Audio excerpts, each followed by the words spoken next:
বুজাম এটো কি বাৰু তৰা এটো কি আকৌ এটো কি আকিছো মই তৰা তাৰ পিছত মাৰ্বল তাৰ পিছত কি হ'ব বাৰু তৰা ভালকে ভাবি পেলাই কোৱাচোন মই যে তৰা আকিছো তাৰ পিছত কি মাৰ্বল আকৌ কি আকিছো তৰা তাৰ পিছত কি আকিছো তাৰ পিছত কি হ'ব তৰা হ'ব তাৰ পিছত আকৌ কি হ'ব মাৰ্বল ঠিক আছে কি কি এটো বস্তু কোৱাচোন তোমালোকে খাই থাকা কি বাৰু আইসক্রিম হয়নে এটা কেইটা আছে ইয়াত কেইটা কিছু মই দুটা ইয়াত কেইটা হ'ব ইয়াত কেইটা আছে এটা ইয়াত কেইটা আছে দুটা দুই বুলি কেনেকৈ কলা কোৱাচোন ইয়াত কেইটা হ'ব তিনিটা হ'ব এতিয়া চাবা ইয়াতে গছৰ পাত কেইটা আছে ইয়াতে দুটা তিনিটা ইয়াৰ পিছত কেইটা হ'ব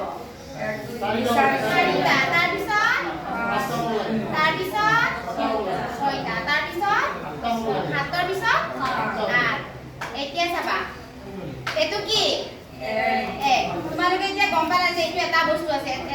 তাৰ পিছত আমি একটো চিনি পালো হয়নে একৰ পিছত ইয়াতে মই এটা খালী ঘৰ দিছো তাৰ পিছত কি দিছো মই এইটো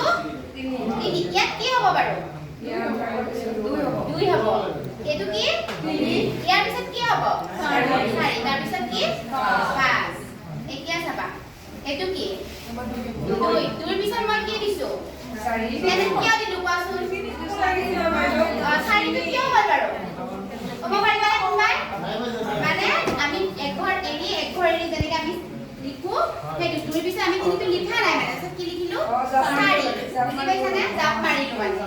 চাৰিৰ পিছত আমি কি লিখিম ইয়াতে কেইঘৰ জাপ মাৰিলো বাৰু দুই ঘৰ জাপ মাৰিলো আঠ হ'ল আঠৰ পিছত আৰু দুই ঘৰ জাপ মাৰিলে কিমান হ'ব 10 আৰু মই 12 তোমালোকক লিখি দিছো তোমালোকে 10 লৈকে জানা বাৰু তাৰ পিছত এইটো মই কি লিখিছো